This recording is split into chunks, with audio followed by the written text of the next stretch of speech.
কি স্বপ্ন দেখলাম ঠাকুর, আমি এই বাসর ঘরে আমার স্বামীকে পদ্মার কালিয়া নাগিনী দংশন করেছে। না না না, এ কখনো হবার নয়। এই যে নিশ্চিদ্র লো বাসর ঘরে, এই বাসর ঘরে কখনো সর্বপ্রবেশ করতে পারে না।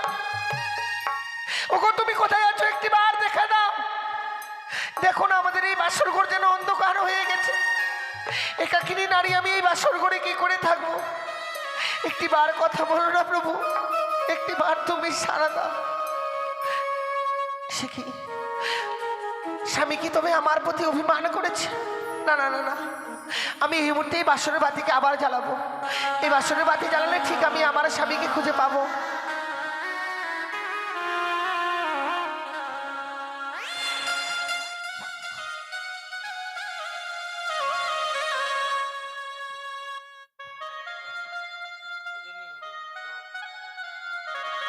ওরে নিভিল বাসরের বাতি, কে নিভায়ে দিল?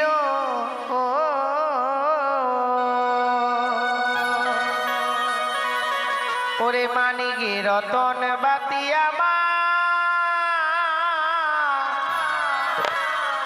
কে হরি আরে নিল? বাতি জ্বলিয়া না জ্বলিছে গো,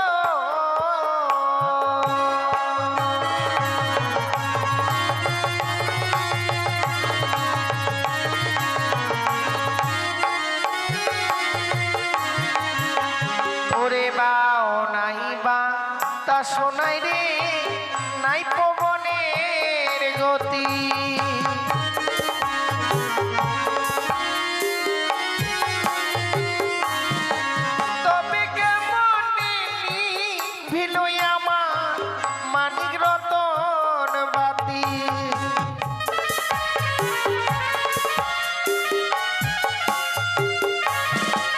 ওরে ঘিয়ের তেলে ভরা বাতি জলে সারা রাত্রি,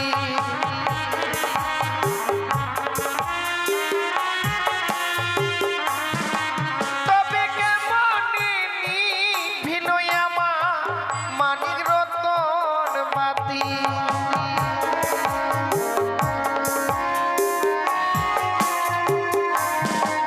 ওরে একবারই যা লালাম বাতি তবু না জ্বলিল,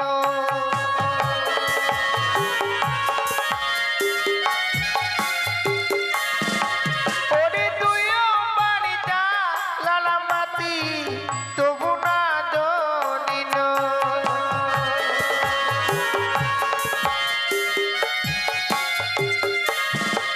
ওরে হাই রে আমার দারুণ বিধি ছিল কপালে,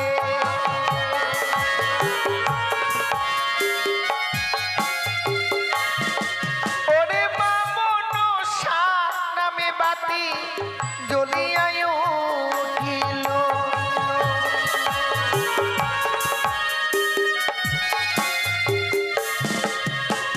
ও বাতি জ্বলিয়া যে জ্বলিল,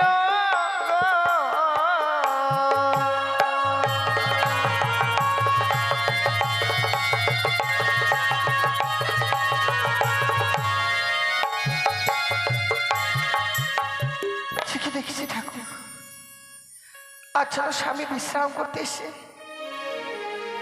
সে স্বর্ণ পালঙ্কে নয়, সে রয়েছে এই ধুলার মধ্যে পড়ে। ওগো ওগো তোমার কি হয়েছে একটি বার বলো না, কেন তুমি স্বর্ণ পালঙ্ক ছেড়ে এই ধুলার মধ্যে এসে পড়ে রয়েছে? বুঝতে পেরেছি অভিমান করেছো তাই না? তুমি যে আমায় বলেছিলে বেহুলা যাও ছুটে আমার জন্য কিছু রন্ধন করে নিয়ে এসো, তোমার আদেশ পালন করবার জন্য ছুটে যাই আমি রন্ধনশালা, কিন্তু সেখান থেকে রন্ধন করে আনতে আমার অনেক বিলম্ব হয়েছিল। জীবনে তো কোনোদিনও রন্ধন করিনি, তাই আসতে দেরি হয়েছে বলে যদিও বা রন্ধন করে নিয়ে আসলাম, এসে দেখছি তুমি ঘুমিয়ে পড়েছ। তোমায় আমি কাঁচা ঘুমে জাগাতে পারিনি প্রভু। কথাই বলে স্বামীর কাঁচা ঘুমে স্বামীকে জাগিয়ে দিলে নাকি স্বামীর আয়ু কমে যায়। প্রাণের ভয়ে আমি তোমায় জাগাতে পারিনি। ওগো ওগো, তুমি একটিবার সাড়া দাও। এভাবে নীরব হয়ে থেকো না, একটিবার সাড়া দাও। দেখো, তুমি যদি এভাবে নীরব হয়ে থাকবে, আমি আমার মনের কথা কার কাছে প্রকাশ করে বলবো? জানো প্রভু, তুমি ছাড়া যে আমার আর কেউ নেই গো। একাকিনী নারী এই বাসর ঘরে আমি কি করে থাকবো বলো? একটিবার কথা বলো, সারা দাও। বুঝতে পেরেছি, অভিমান করেছো তো তা না। আমি যদি তোমার কাছে ক্ষমা চেয়ে নিই, তোমার দুটি চরণ ধরে তোমার কাছে ক্ষমা চেয়ে নিই, তাহলে তুমি আমায় ক্ষমা করবে। বেশ, সেটাতেই যদি তুমি মনে করো, আমি তাই করবো গো।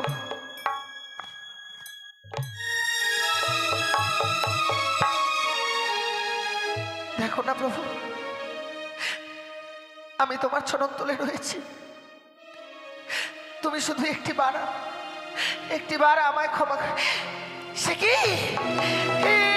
একে দেখছি আমি? ওগো ওগো, কি হয়েছে তোমার? কেন এই বাবার কনিষ্ঠ যে রক্তের দ্বারা বয়ে যাচ্ছে? প্রভু তুমি জানা না। ওগো কি হয়েছে বলো না? কেন কেন তোমার বাবার কনিষ্ঠ যে রক্তের দ্বারা বয়ে যাচ্ছে? তুমি কি সত্যি তোমায় সর্পে দংশন করেছে? ওগো ওগো, তুমি সাড়া দাও, সাড়া দাও, কথা বলো না।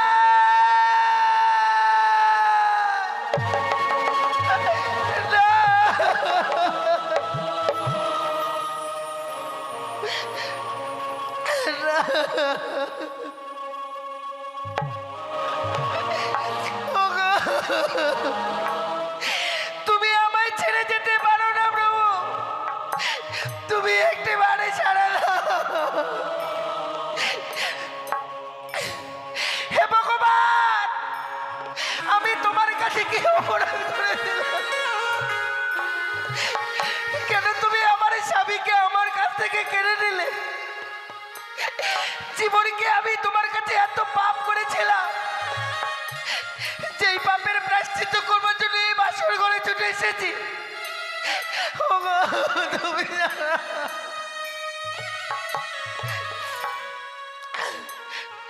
তুমি ছাড়া নেই আমার জীবনে কেউ নেই। ওগো তুমি একটিবার কথা বলো, কে কে আমার এই সীমন্তের সিঁদুর কেড়ে নিল? ঠাকুর, কার কাছে আমি এত অপরাধ করেছিলাম?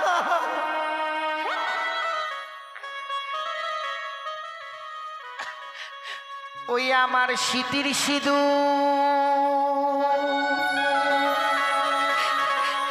কে বা কেড়ে নিল রে? আমার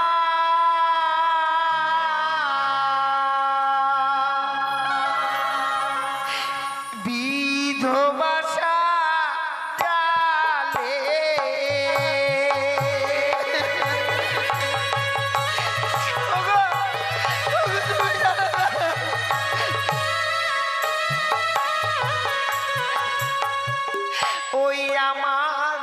স্মৃতির সিঁদুর কে বা কেড়ে নিল রে?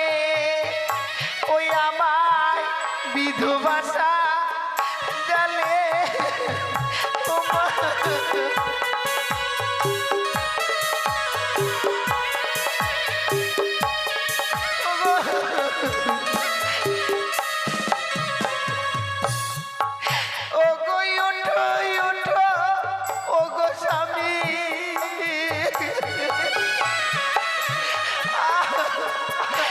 একবারই উঠে কথা বলো গো, ওই আমার বিধবা জালে।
ছিলাম মা।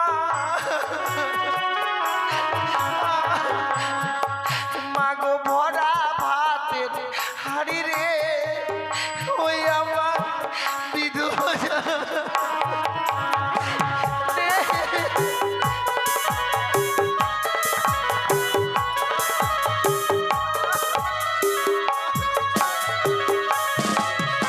নেই মা, আমার স্বামী মরে গেছে গো, আর নেই বেঁচে। এই পৃথিবীর সকল মায়া মমতা পরিত্যাগ করে চলে গেছে মা। আর এই পৃথিবীতে কেউ রইল না যে বেহুলা বলে ডাকবে আমার। একটি নিশি শ্রীমন্ত্রী সিঁদুর আমি ধরে রাখতে পারলাম না মা।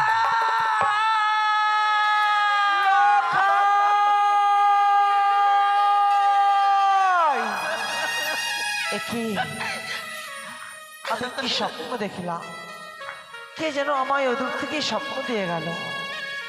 চলি সনকা, আরে নিশ্চিন্তেই তুমি ঘুমিয়ে দেখো না, একটি বার শুধু বাসর ঘরে যাও। বাসর ঘরে গিয়ে দেখো সে লক্ষ্মীদারকে বাসর ঘরে রেখেছিলে, সে লক্ষ্মীদার আর প্রাণে বেঁচে নাই। না না, আমার এই লক্ষ্মীদার প্রাণে বেঁচে নাই। এই মুহূর্তে লক্ষ্মীদার বৌমাকে দেখার জন্য আমি যাব শুধু বৌমা লক্ষ্মীদারকে দেখার জন্য বাসর ঘরে।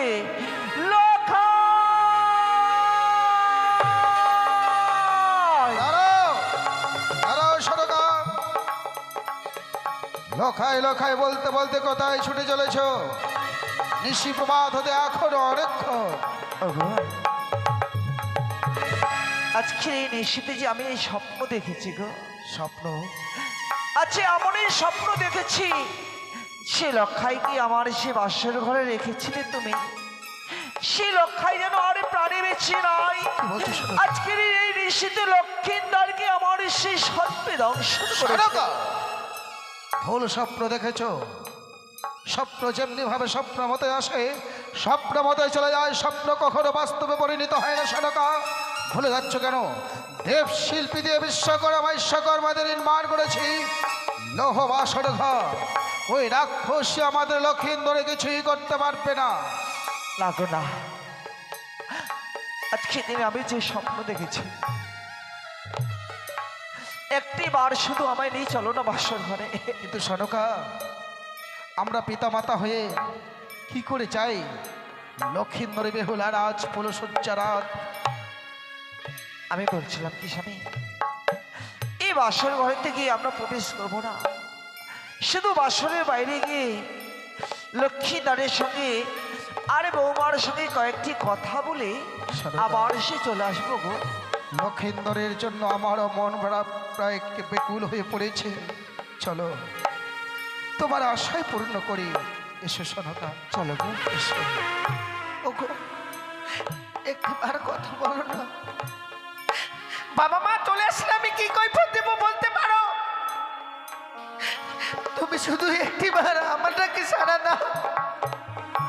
আমি বাবাকে কথা দিয়েছি নিশি প্রভাত হয়ে গেলে তোমাকে বাবার হস্তে আমি তুলে দেব, কিন্তু তুমি যদি সারা না দাও কি করে তুলে দেব বলো?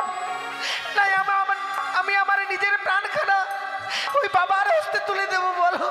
ওই শোনো, তোমাকে বলেছিলাম না সনকা, হ্যাঁ শেখারেরা যেমনি ভাবে কষ্টি পাথর দিয়ে সোনাকে যাচাই করে নিয়ে আসে, আমি আমার পুত্রবধূকে নিয়ে এসেছি। পুত্রবধূকে বলেছিলাম, বৌমা আজকের নিশিটা তোমাদের জীবনে এক ভয়ঙ্কর নিশি, সারা নিশি তোমরা জেগে থাকবে। তাই লক্ষিন্দরের সঙ্গে বৌমা দেখো কত সুন্দরভাবে কথা বলছে। ওগো, লক্ষ্মীদারের সঙ্গে বৌমা কথা বলছে, তাই তুমি বৌমার মুখে কথা শুনতে পেয়েছো, তাই না? হ্যাঁ গো। আমি কি বলছি জানো, বৌমা লক্ষ্মীদারের সঙ্গে কথা বলে না, বৌমা বাসর ঘরে ডুকুরে ডুকুরে কাটছে, আর সেই কান্নার উলগুলোই আমাদের কর্ণে পড়ে ভেসে আসে। একটিবার তুমি ভালো করে শ্রবণ করো না গো। সনকা, বৌমা যখন কথা বলছিল আমার মনে হচ্ছিল আদো আদো কণ্ঠস্বর যেন ভেসে আসছে আমার কর্ণ উপহার, কিন্তু বৌমা কাঁদতে কিসের জন্য? বৌমা, বৌমা, কে? আমি তোমার শ্বশুর ঠাকুর, বাবা সঙ্গে তোমার শাশুড়ি মাও এসেছে। মা এসেছে, হ্যাঁ বৌমা। নিশি প্রভাত হয়ে গেছে বাবা। না বৌমা, নিশি প্রভাত এখনো হয়নি, তবে পূর্ব আকাশে সূর্য উদিত প্রায়। বেয়ারাগণকে বলে এসেছি সকাল হলেই 4 বেয়ারা পালকে নিয়ে আসবে, হয়তো তারাও মাঝপথে চলে এসেছে। বৌমা, একবার তুমি দরজাখানা খুলে দাও, তোমাদের দেখে আমরা আবার চম্পকনগরে যাব। বাবা আপনাকে একটি কথা বলবো বাবা, সত্যি যদি এই বাসর ঘরের দরজাখানা খুলে দিতে হয়, আপনাকে যে আমার সঙ্গে 3 সত্য অঙ্গীকার করতে হবে। বাবা, বাসরের দরজা খুলতে গেলে তোমার সঙ্গে আমায় ত্রিসত্য অঙ্গীকারে আবদ্ধ হতে হবে। সত্যি তাই বাবা। কি বলছে সনকা? স্বামী গো, আজকে দিনে বৌমা যখন ত্রিসত্য অঙ্গীকার করতে বলছে তোমাকে, একটি বার শুধু বৌমার সঙ্গে তুমি ত্রিসত্য অঙ্গীকার করো। আমরা যখন লক্ষ্মীদারকে আর বৌমাকে দেখার জন্য এসেছি। তুমিও বলছো সনকা? হ্যাঁ গো হ্যাঁ। বেশ বৌমা, শুধু লক্ষিন্দরকে তোমাকে দেখার জন্য এসেছি। আমি জীবনে কারোর কাছে কোনোদিনও মাথা নত করিনি, এই প্রথমবার তোমার কাছে। এতেই প্রথমবার তোমার কাছে শুধুমাত্র সত্যতার হাত বাড়িয়ে দিলাম। বলো, আমার কি সত্যতা রয়েছে তোমার কাছে? বাবা আপনি শুধু বাসরের বাইরে থেকে আমায় কথা দিন, এই নিশি প্রভাত হয়ে গেলে আপনার কাছ থেকে আমি যা চেয়ে নেবো আপনি আমার হস্তে তুলে কথা দেন। দিলাম, ধর্মকে সাক্ষী রেখে কথা দিলাম বৌমা।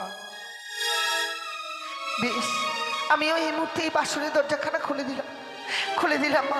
বৌমা, মা কি হয়েছে তোমার? কেন তুমি এই বাসর করে অমন করে কাঁদছো বলো বৌমা? কাদা ছাড়া যে আমার লক্ষাই তোমাকে মেরেছে বলো? হ্যাঁ, কাদা ছাড়া আমার জীবনে আর কিছু নেই মা। বলছো তুমি? বৌমা, এই বাসর করে যেন আমি সর্বহারা হয়ে গেছি। এ কি বলছো বাবা? আপন বলতে আমার আর কেউ নেই বাবা, বৌমা, আমার আর কেউ নেই। কি বলতে চাইছো কি তুমি? আমার স্বামী যে আমার সঙ্গে আর কথা বলছে না বাবা। ও, লক্ষিন্দর তোমার সঙ্গে কথা বলছে না বলে তুমি লক্ষিন্দরের জন্য বেকুল হয়ে পড়েছো। সনকা, বলো গো। ডাকো লক্ষিন্দরকে, ডাকো। যার হাত ধরে জন্মদাতা পিতামাতার হাত ছেড়ে দিয়ে আমাদের প্রাসাদে এসেছে, সে লক্ষিন্দর নাকি বৌমার সঙ্গে কথা বলছে না। আমি উচিত শিক্ষা তাকে দিতে চাই। বেশ গো, আমি এই মুহূর্তে লক্ষ্মীদারকে রাখবো। লখাই, এই লখাই, আছি অমন করে শুয়ে আছিস, এই বৌমার সঙ্গে কেন তুমি কথা বলো না? বৌমার সঙ্গে কেন তুমি অভিমান করছো? বৌমা কেন বাসর করে কাঁদবে? এই লখাই কথা বল। দেখ, একটি বাঁচিয়ে দেখ, সে মায়ের গর্ভে জন্ম হয়েছিল না, সে মা বাবা এসেছে তোকে দেখার জন্য, বৌমাকে দেখার সনকা, জন্য। লক্ষিন্দর তোমার সঙ্গেও কথা বলবে না। না গো, লক্ষিন্দর আমার উপরে অভিমান করেছে। লখাই, সেটা এ লখাই, একবার কথা বল তো। ওরে কি লখাই, কি দেখছি আমি? লক্ষিন্দরের সারা শরীর যেন নীলবর্ণ হয়ে গেছে, লক্ষিন্দরের সারা শরীর যেন শীতল হয়ে গেছে, লক্ষিন্দরের মুখ থেকে গরল বইছে। ও মা, কি হয়েছে লক্ষিন্দরে? বাবা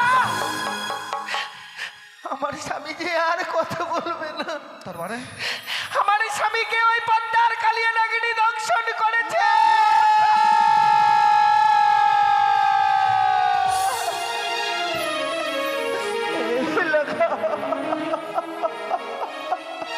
লখাই, এ লখাই, শিশুটি, তোকে নিয়ে আমার কত স্বপ্ন ছিল। ভেবেছিলাম জীবন আমার অবসরের দিকে তোর কাঁধে চড়ে শ্মশান যাত্রায় যাব, তুই আমার মুখে অগ্নি করবি। ওরে আমার মুখে আগুন না দি তুই আমার বুকে আগুন চালিয়ে দিয়ে চলে গেলি লোকাই। ওরে কথা বল বন্ধ, ওরে কথা বল লোকাই, কথা বল, কথা বল। লখাই, একবার শুধু কথা বল।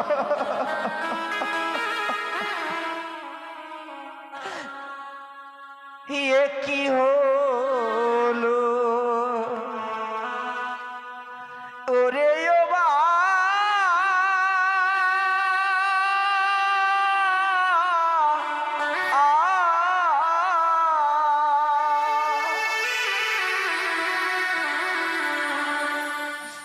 দিয়ে গেলি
ইয়ো বাবিলা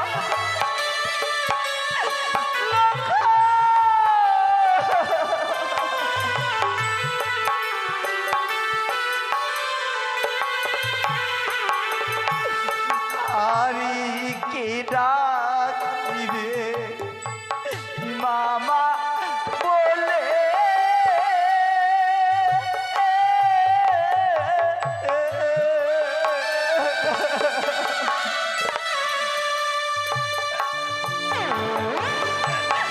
কে ডাকিবে বাবা বলে রে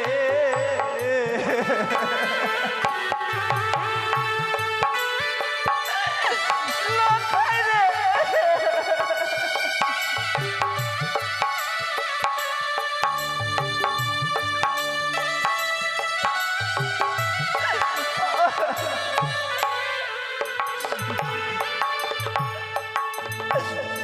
আয়ো রে দা দোনো বিধি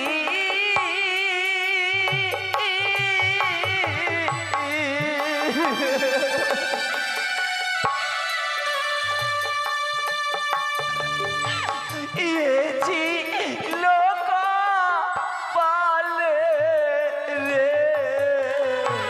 ইয়ো বাবিলা তাই রে লাগি রে কিবা মা মা বলে ইয়ো বাবিলা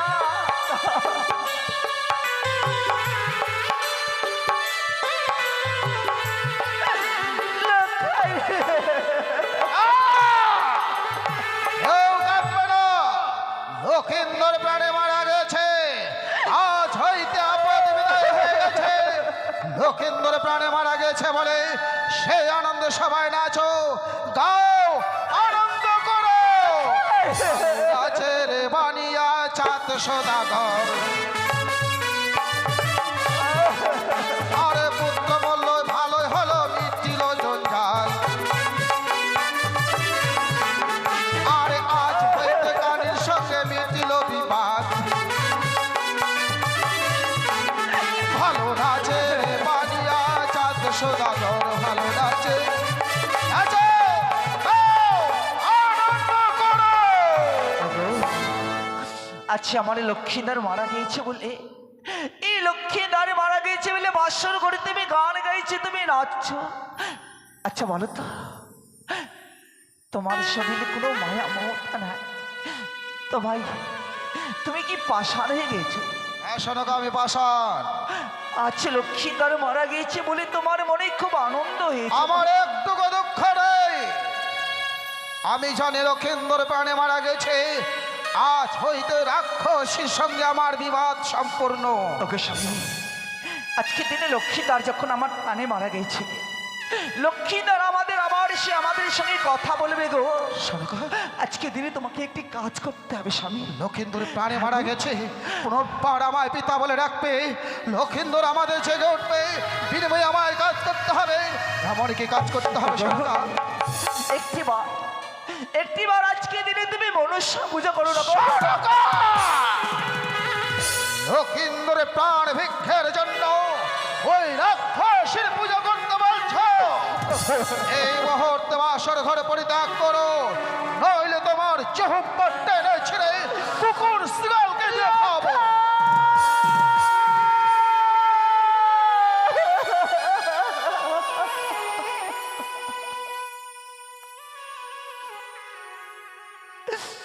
এই বছর ঘরে আমার অনেক কোনো অধিকার নেই না।